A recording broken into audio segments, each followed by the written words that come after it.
Hi sir, welcome to our channel. Present మనతో పాటు దాము బాలాజీ గారు సీనియర్ జర్నలిస్ట్ ఉన్నారు. వారితో ఒకసారి మాట్లాడదాం. సార్ నమస్కారం సార్. నమస్తే. సార్, మావోయిస్టులను పట్టిస్తే 8 కోట్లు ఇస్తామని చెప్పేసి ప్రభుత్వం ప్రకటన ఇచ్చింది సార్. ఇది ఇప్పుడు చాలా మందికి ఆశ్చర్యాన్ని కలిగిస్తుంది. ఎందుకంటే ఆపరేషన్ కగర్‌తో చేసిన ఎన్‌కౌంటర్‌లో చాలా మంది చనిపోయారు. చాలా మంది లొంగిపోయారు. ఇప్పుడు కొంతమంది మాత్రమే మిగిలున్నారు. సో వీళ్ళ కోసం ఇంత ఖర్చు పెట్టడం ఏంటి అని చెప్పేసి చాలా మంది ఆశ్చర్యాన్ని వ్యక్తం చేస్తున్నారు. మరి ఎవరెవరు లిస్ట్‌లో ఉన్నారు? ఎవరెవరి పేరు మీద ఎంతుంది? ఇప్పుడు ప్రజలు కూడా ముందుకొచ్చేసి డబ్బుల కోసం వాళ్ళని పట్టించే అవకాశం ఏమన్నా ఉందా సార్? మావోయిస్టులు ప్రధానంగా 6-7 జిల్లాలకి పరిమితం అయిపోయారని మోడీ కూడా అనౌన్స్ చేశాడు. అందులో వాస్తవం కూడా ఉంది. సో దాదాపు ఇప్పుడు హిడ్మా మరణం తర్వాత చాలామంది పెద్దవాళ్ళు కూడా సరెండర్ అయిపోయారు. సో ఇప్పుడు ఇంకా మిగిలింది చాలా తక్కువ. ముఖ్యంగా ఛత్తీస్గఢ్లో 85% ఖాళీ అయిపోయింది. మధ్యప్రదేశ్లో కంప్లీట్గా వెళ్ళిపోయింది. ఎందుకంటే అక్కడ ఎంఎంసి అంటారు, అంటే మహారాష్ట్ర, మధ్యప్రదేశ్, ఛత్తీస్గఢ్ కమిటీ కంప్లీట్గా ఖాళీ అయిపోయింది. అక్కడ ఉన్న అనంత్ కానీ తర్వాత రామ్దేర్గా వీళ్ళిద్దరూ తమ అనుచరులతో కలిసి సరెండర్ అయిపోయారు. సో ఇప్పుడు మిగిలినది ఒక స్ట్రాంగ్ నాయకుడు ఎవరంటే బర్సాదేవ. ఆయన కూడా హిడ్మా వాళ్ళ ఊరు. తను ఇప్పుడు ఒకప్పుడు హిడ్మా ఉన్న స్థానంలో తను ఉన్నాడు. అదేంటంటే పిఎల్జిఏ, పీపుల్స్ లిబరేషన్ గెరిల్లా ఆర్మీకి సంబంధించిన బెటాలియన్ నెంబర్ 1 కమాండర్గా ఆయన ఉంటున్నాడు. సో ఆయన అరెస్ట్ అవుతాడా లేకపోతే ఎన్కౌంటర్లో చంపేస్తారా అనేది ఇప్పుడు పెద్ద చర్చనీయాంశం మారింది. ఇక నెక్స్ట్ గణపతి 76 ఏళ్ళు. ఆయన ఎక్కడున్నాడు అనేది ఎవరికి తెలియదు. ఈ మధ్యకాలంలో ఆయన నుంచి ఎటువంటి స్పందన కూడా పబ్లిక్గా లేదు. ఇక దేవ్జీ ఉన్నాడు. దేవ్జీ కూడా తర్వాత ఈ హిడ్మా ఎన్కౌంటర్ తర్వాత దేవ్జీని పట్టించాడన్న ఆరోపణలు వచ్చింది. దాని మావోయిస్ట్ పార్టీ ఖండించింది. ఏదేమైనా అప్పటి నుంచి దేవ్జీ ఏమయ్యాడు ఏంటి అనేది ఎవరికి తెలియదు. అట్లాగే ఇక్కడ బడే చొక్కారావు ఉన్నాడు, తెలంగాణ స్టేట్ లీడరు. అట్లాగే అక్కడ పాపారావు అనే ఒక ఆయన ఉన్నాడు. ఇట్లా ఇంకొంతమంది అయితే ఉద్యమ నాయకులు ఉన్నారు. ఈ నేపథ్యంలో ఏంటంటే డెడ్ లైన్ దగ్గరికి వస్తుంది. మార్చి 31 కాబట్టి ఈ డిసెంబర్ ఇంకా 1 వీక్ కూడా లేదు. దాని తర్వాత జనవరి, ఫిబ్రవరి, మార్చి 3 నెలలే ఉంది. సో ఈ 3 నెలల్లో కంప్లీట్గా మావోయిస్ట్ పార్టీ తుడిచిపెట్టేయాలనేది ప్రభుత్వ సంకల్పం కాబట్టి అది జరుగుతుందా లేదా అనేది ఇప్పుడు పెద్ద ప్రశ్నగా మారింది. ఈ నేపథ్యంలో ఏంటంటే కొత్తగా ఈ మధ్యకాలంలో పెద్ద నాయకులు ఎవరు సరెండర్ కావట్లేదు. బర్సాదేవ ఉన్నాడు, ఇందాక చెప్పిన లీడర్లంతా ఉన్నారు. కాబట్టి వీళ్ళని పట్టుకోవాలంటే సాధ్యం కావట్లేదు. కాబట్టి ప్రజల ద్వారా వీళ్ళని పట్టుకోవాలి. ఎందుకంటే ప్రజల మద్దతు లేకుండా మావోయిస్టులు ఒకరోజు కూడా మనగలిగే పరిస్థితి ఉండదు. అడవుల్లో ఉన్నారన్నా అడవుల్లో కూడా ట్రైబ్స్ ఉంటారు కాబట్టి ఆ ట్రైబ్స్ హెల్ప్ ద్వారానే మావోయిస్టులు ఉంటారు. ఎందుకంటే వాళ్ళకి లాజిస్టికల్ హెల్ప్ అంటే ఫుడ్ కావచ్చు, లేకపోతే మందులు కావచ్చు, ఇతర అవసరాలకి ప్రజల మీదనే వాళ్ళు ఆధారపడాలి.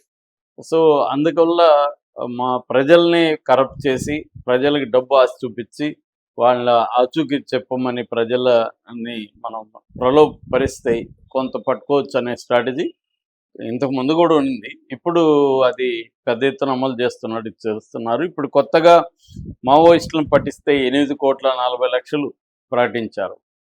అయితే ఇది ప్రకటించింది Orissa government. Orissa government postal వేశారు అడవుల్లో. అక్కడ బౌద్ధ్ డిస్టిక్ అని ఉంది. ఆ బౌద్ధ్ డిస్టిక్లో పోలీసులు వెళ్ళి పోస్టల్ వేశారు. ఆ పోస్టల్లో పట్టిస్తే మావోయిస్టుల ఆచూకీ చెప్పండి, క్యాష్ ప్రైజులను గెలవండి అనేది క్యాష్ ప్రైజులు కూడా అనౌన్స్ చేశారు. అందులో గణేష్ ఊకే అని అక్కడ Odisha leader plus central committee member కూడా ఆయన మీద 1,20,00,000, ఆయన్ని పట్టిస్తే 1,20,00,000 ఇస్తామని అనౌన్స్ చేశారు.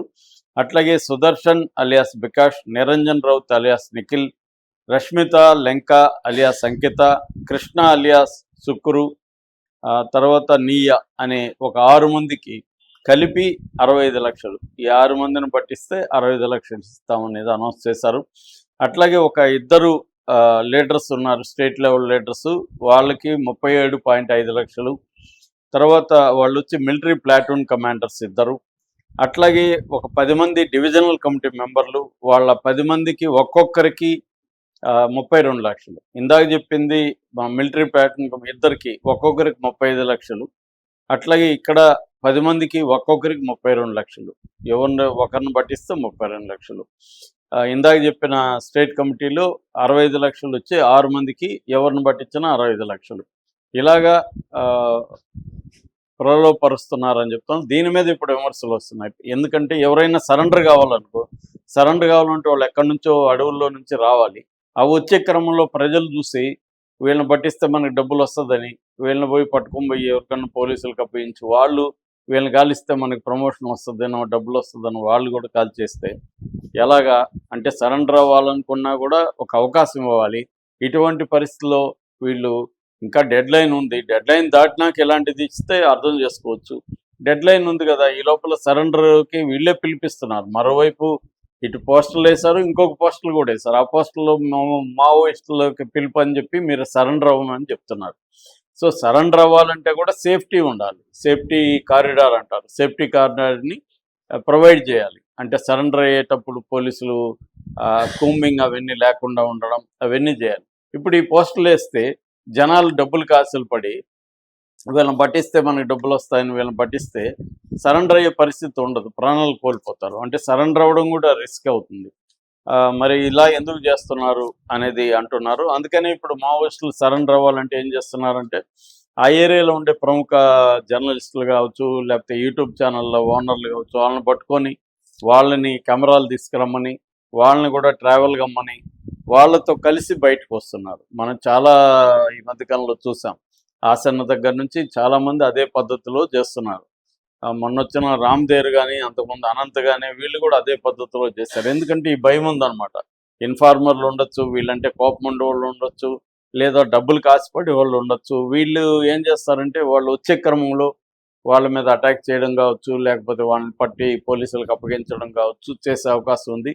కొంతమంది పోలీసుల్లో కూడా కోపం ఉండే అవకాశం ఉంది వాళ్ళ పట్ల. వాళ్ళ అనుచరులను వీళ్ళు చంపారని చెప్పి, సహచరులను చంపారని చెప్పి. సో అందుకని సరెండర్ అవ్వడం కూడా వెరీ రిస్క్ అనమాట మావోయిస్టులకి. సో అందుకని ఈ మధ్య ఈ జర్నలిస్టులను పట్టుకొని వాళ్ళ ద్వారా సరెండర్ అవుతున్నారు. ఇప్పుడు ఇలాగా క్యాష్ ప్రైజ్ ప్రకటించడం వల్ల అది ఇంకా రిస్క్ లేక వెళ్ళిపోతుంది. ఎందుకంటే చాలామంది డబ్బులు వస్తుందంటే ఏమన్నా చేసేవాళ్ళు ఉన్నారు. ఇది అందులో డబ్బు తక్కువ కూడా కాదు. మొత్తం 8,40,00,000. ఒక్క గణేష్కే 1,22,00,000. సో మిగతా 6 మందికి ఒక్కొక్కరికి 65 లక్షలు, ఇంకొక ఇద్దరికి 37 లక్షలు, ఇంకొక 10 మందికి 32 లక్షలు.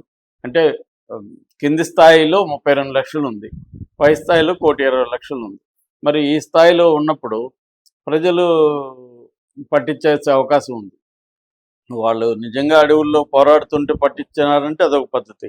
అటుగా ఉండే వాళ్ళు సరెండర్ అవ్వడానికి ట్రై చేస్తే పట్టిస్తే కష్టం కదా అనే విమర్శలు అయితే ఉన్నాయి. ఏదేమైనా అక్కడైతే ఒరిస్సా గవర్నమెంట్ ఇది మేము కేంద్ర ప్రభుత్వ ఆదేశాల మేరకే చేశామని ఆ బౌద్ధ్ జిల్లా ఎస్పీ సార్థక్ రాయ్ మీడియాతో మాట్లాడాడు. కేంద్రం చెప్తేనే మేము ఇది చేశామని చెప్తున్నారు. సో ఇది కేంద్ర పాలసీగానే మనకి అర్థమవుతుంది. దీని ఎఫెక్ట్ ఎలా ఉండబోతుంది అనేది చూడాలి. Okay sir, thank you so much.